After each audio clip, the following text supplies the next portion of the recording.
12월 13일 월요일 새벽 예배를 하나님 앞에 드리도록 하겠습니다. 먼저 사도신경 신앙 고백드립니다. 전능하사 천지를 만드신 하나님 아버지를 내가 믿사오며 그 외아들 우리 주 예수 그리스도를 믿사오니 이는 성령으로 잉태하사 동정녀 마리아에게 나시고 본디오 빌라도에게 고난을 받으사 십자가에 못 박혀 죽으시고 장사한 지 사흘 만에 죽은 자 가운데서 다시 살아나시며 하늘에 오르사 전능하신 하나님 우편에 앉아 계시다가 저로서 산자와 죽은 자를 심판하러 오시리라. 성령을 믿사오며 거룩한 공예와 성도와 서로 교통하는 것과 죄를 사하여 주시는 것과 몸이 다시 사는 것과 영원히 사는 것을 믿사옵나이다. 아멘. 오늘 이 새벽에 보실 말씀입니다. 오늘 이 새벽에 보실 말씀은요, 고린도후서 1장 1절에서 3장 7절까지의 말씀입니다. 고린도후서 1장 1절에서 3장 7절까지의 말씀. 먼저 말씀 읽고 돌아오도록 하겠습니다. 전주부터 눌러주세요.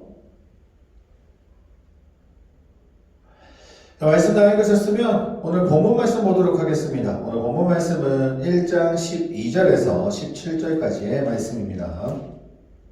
고린도후서 1장 12절에서 17절까지의 말씀 제가 봉독해 드리도록 하겠습니다.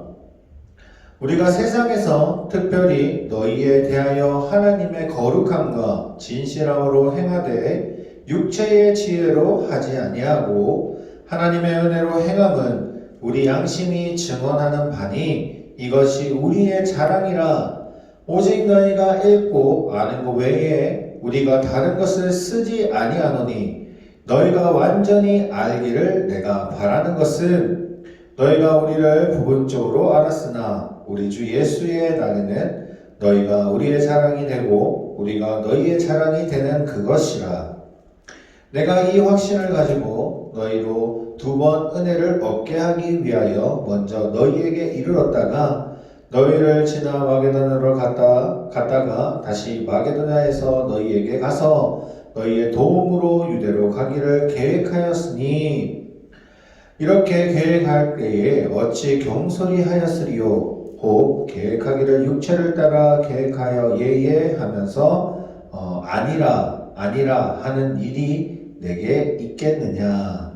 아멘. 자, 오늘 말씀을 통해서요, 육체의 지혜인가 하나님의 은혜인가 라는 주제로 말씀을 나누고자 합니다. 고린도후서는요, 바울이 고린도 교회에 보낸 두 번째 편지입니다. 주후 55년 말에 마게도냐에서 기록하게 된 말씀 그리고 편지라고 추정합니다.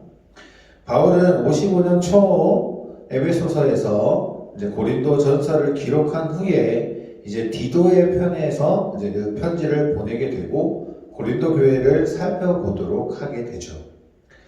이후에 바울은요, 마게도냐 지역으로 전도 여행을 떠나게 되고 이곳에서 디도를 다시 만나 고린도 교회의 소식을 듣고 두 번째 편지를 작성하게 됩니다.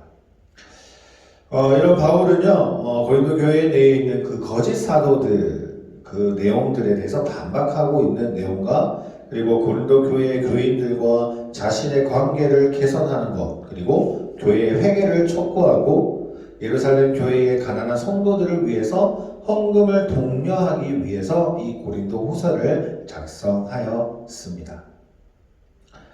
이 고린도 후서는요, 어떻게 보면 이렇게도 이야기를 합니다. 눈물의 편지라고도 불리긴 합니다. 왜냐하면요, 바울은 자신이 개척했던 그 고린도 교회의 교인들로부터 이제 많은 오해를 받게 됩니다. 사도직이나 가르침 이런 것들 때문에 상처를 많이 받게 되죠. 왜 그러냐? 사도라는 직분 자체가 원래 예수님에게 직접 이제 교육을 받았던 제자들을 사도라고 칭하지요. 근데 사도 바울은 오히려 예수님과 직접 지냈던 상황은 없습니다.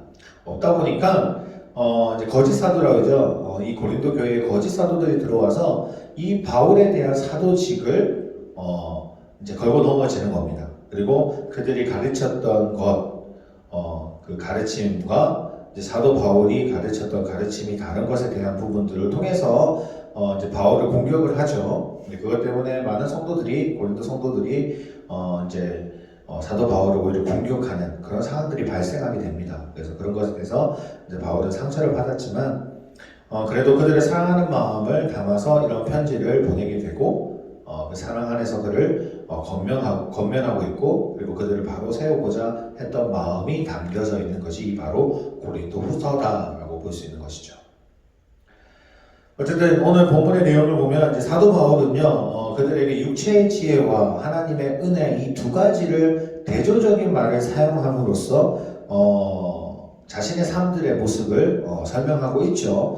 12절 말씀 한번 볼까요? 오늘 12절 보면 이렇게 이야기합니다. 우리가 세상에서 특별히 너희에 대하여 하나님의 거룩함과 그리고 진실함을 행하되 육체의 지혜로 하지 아니하고 하나님의 은혜로 행함은이라고 이야기를 합니다. 이렇게 두 개로 대조적으로 하면서 육체의 지혜를 하지 않고 하나님의 은혜로 행하라 라고 이야기를 하죠.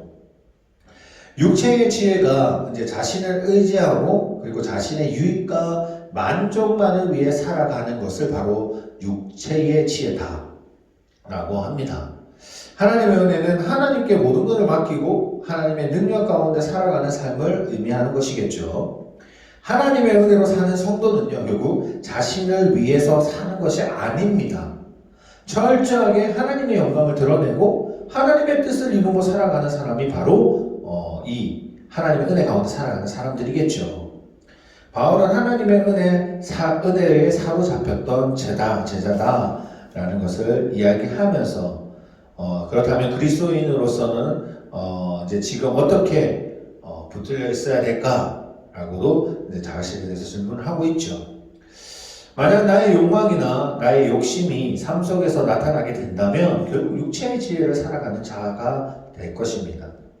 하지만 나의 능력을 다 내려놓고 하나님만 바라본다면 하나님의 유익을 먼저 쫓아서 살아가게 된다면 하나님의 은혜로 살아가고 있다는 증거가 되겠죠. 스스로의 삶을 점검하며 결단하는 우리가 시간이 분명히 필요할 줄 믿습니다.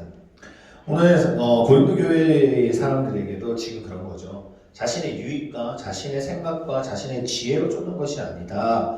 그런 것은 아무것도 쓸모가 없다. 오히려 하나님의 은혜 가운데 살아가는 것이 너무너무 중요하다라고 이야기하시는 이유가 아마 이 모든 것이 담겨져 있을 줄 믿습니다. 사랑하는 성도님, 오늘 하루도 우리가 살아갑니다.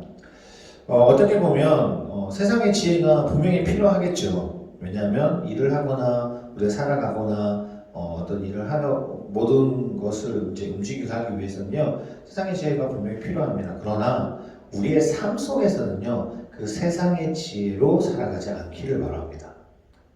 쉽게 이야기한다면 우리가 일하는 것에서는 분명히 필요할지 모르겠지만 우리가 정말 살고 있는 하나하나 작은 것부터 그리고 우리의 생활하는 모든 습관들 하나하나까지도 우리가 세상의 지혜로 살아가는 것이 아니라 그것은 하나님의 은혜 가운데 살아갈 수 있는 그리고 하나님이 원하시는 삶대로 살아갈 수 있는 자가 되어야 될 줄 믿습니다. 오늘 하루는 그렇게 살아가시는 성도님이 되시기를 소원합니다. 기도하겠습니다. 하나님 아버지 감사합니다. 오늘도 이제 고린도 후서의 말씀을 봅니다. 그 사도 바울의 그 아픈 마음 속에 짓누르면서 힘들고 어려운 그 마음을 짓누르면서 그들을 사랑하는 마음으로 이 편지를 쓰는 것을 봅니다. 그들의 삶 속에서 하나님을 드러내게 하기를 원했던 것처럼 우리 또한 오늘 하루 살아갈 때 우리가 우리의 생각과 우리의 지혜가 아닌 하나님이 주시는 은혜와 삶 속에서 기쁨을 누릴 수 있는 하루가 될 수 있도록 주님이 인도하여 주시옵소서. 오늘도 주님이 지켜주실 줄 믿사오며 예수 그리스도로 기도드립니다. 아멘. 하늘에 계신 우리 아버지여 이름이 거룩히 여김을 받으시오며 나라의 마옵시오며 뜻이 하늘에서 이룬 것 같이 땅에서도 이루어지리다. 오늘날 우리에게 일용할 양식을 주옵시고 우리가 우리에게 죄 지은 자를 사하여 준 것 같이 우리의 죄를 사하여 주옵시고 우리를 시험에 들게 하지 마옵시며 다만 하게서 모아옵소서. 대개 나라와 권세와 영광이 아버지께 영원히 있사옵나이다. 아멘.